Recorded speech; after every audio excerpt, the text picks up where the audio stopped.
My people, welcome back to Birdies Not BS. This week's episode, we are talking about you're on the range. You only have 30 minutes. What are you going to do in 30 minutes to get better at golf?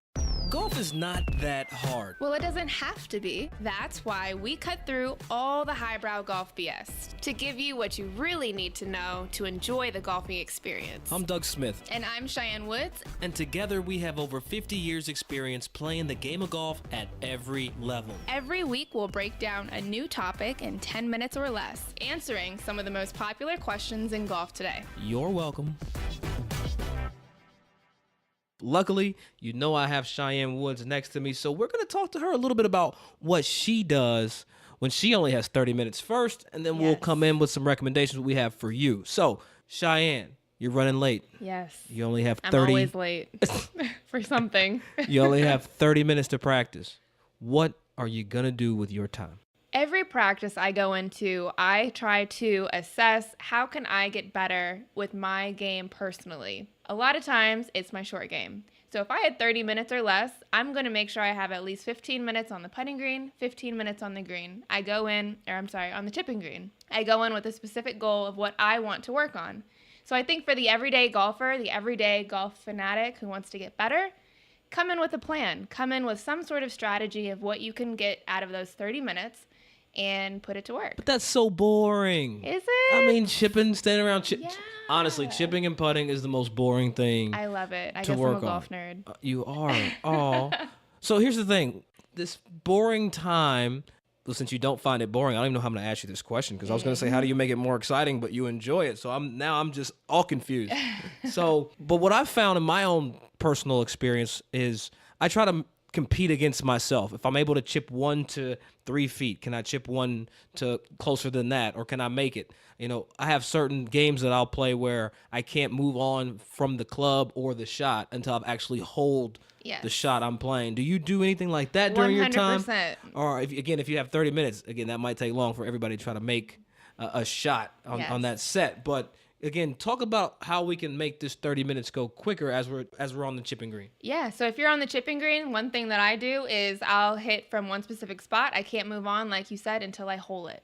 And say it takes you 30 minutes and you still haven't holed it, don't feel bad about yourself. You got better. Anytime you put in, you're getting better. So whether you achieve your goal or not, you're putting the time in. We haven't even mentioned the range. Like, have you noticed that? That is very true. Like, it just hit me. Like, you're talking about short game. I'm talking about chipping and pitching. So, folks at home, if you're listening, I want to make sure you get this. If you have 30 minutes, it's way more important to spend that time on your short game and putting than it actually is on the range. But if you only have 30 minutes of range time, Cheyenne, what should you do there? And again, on the range, I'm focusing on the shorter shots. I'm always focusing on my wedges, 100 yards and in. I'm focusing on distance control. I think a lot of amateurs could really improve on having more control with their wedges, whether it's 50 or 60 yards. Those are a lot of shots that they're having out on the golf course. I could save for par, maybe get on the green in regulation and have a birdie shot. And I think that could really help with most people out there just trying to have fun and get better. You know, it's funny. I think of just golf in numbers always. So when you play golf, there's 4 par 3s, 4 par 5s, usually on your average par 72 golf course. So if that is true, there's 10 par 4s. So if you hit every green in regulation on all the par 4s and par 5s, say you 2-putt every green, right? Mm-hmm. You still almost use 50% of your strokes putting. Yeah. It's very close to 50%. So tell me, why is it a trend that we see throughout golfers who do have 30 minutes or say they have 2 hours? Putting is an afterthought. Why is putting such an afterthought when it's almost 50% of the game? I think because we get so caught up in what we see on TV. You see the Dustin Johnsons and the Roy McIlroys or the Lexi Thompsons bombing it down the fairway. And we all want to do that, right? I mean, we all want to hit it 280, 300, 350. It's fun, right? It's fun to hit the ball far. It is fun. It is fun, and you can do that. But if you really want to improve your game and get better at the sport, it comes down to the putting, the short game, the control with those shorter shots. Let's get some numbers, though, all right? So we keep saying short game and wedges. What distances are we talking about? Are we talking about 130 yards, or are we talking about 40 yards? For me, I would consider anything 9-iron and below. The shorter irons, the wedges around the greens, you're using the more lofted clubs, which are the wedges, the sand wedge, the putter on the green. those are the clubs that you're really using, like you said, most around the golf course. One thing that a lot of people don't realize is that when you go to these golf courses, yes, you pay for range balls, but what you can also do is go to the putting green and the chipping green for free. I feel like I grew up on the putting and chipping green. Like, 100%. It's like the chipping green raised me, because I know my parents knew this. We knew this when I was a kid, so we had a course very, very close. My mom would give me $5, my putter, a couple wedges to chip with, and I'd stay there for 2 hours. 100%. I did the exact same thing. I'd be out on the putting green, raised by the course, putting until the sun went down, till darkness, for free. My mom was so trustworthy with these random people. I guess when you play golf, like, there's this certain trust and this safety net, this judgment that people make about you, that you are a safe, conscientious individual. So thank you to all the people that didn't shoo me off the greens as a child.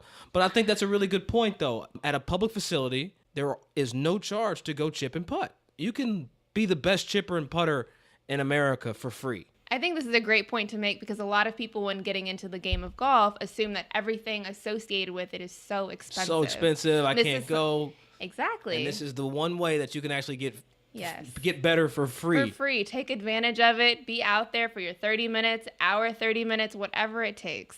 So, Doug, I have this free green that I'm using. Yep. What is a drill that you could give me to help me with my putting? The first thing I'm going to tell you, we all can get better at putting. There's nobody who's a great, amazing, world-class putter who can't get better. So if you've got this time, you've got 20 or 30 minutes and you're trying to get better, what I would suggest, taking your putter, hanging it inside the lip of the cup, which is going to measure roughly around 33, 36 inches, which is a yard, or 3 feet, right? The magical 3-foot range. Put tees at north, south, east, and west of the hole, or you could think about it like a clock, putting them at 12 o'clock, 3 o'clock, 6 o'clock, and 9 o'clock, and putting in a circle. Counterclockwise, putt 1 ball, 2 balls. How many can you make in a row from each 4 location? And then once you get proficient at that, once you've seen that you've made 10 or 11 or 100 putts doing this drill, put the club down, go back 1 putter length. Now we're at 6 feet roughly, or just under 6 feet. Hit those putts around the horn and see how many you make. You can really do a really good job of baselining how good you putt, or how good a putter you are from inside 3, 6, 9, and 12 feet by just using your putter and a tee on the green. What I love about this drill is it's not only for the beginner, but you see the professionals using it as well. It's a great staple. It's a great drill to just focus on your fundamentals.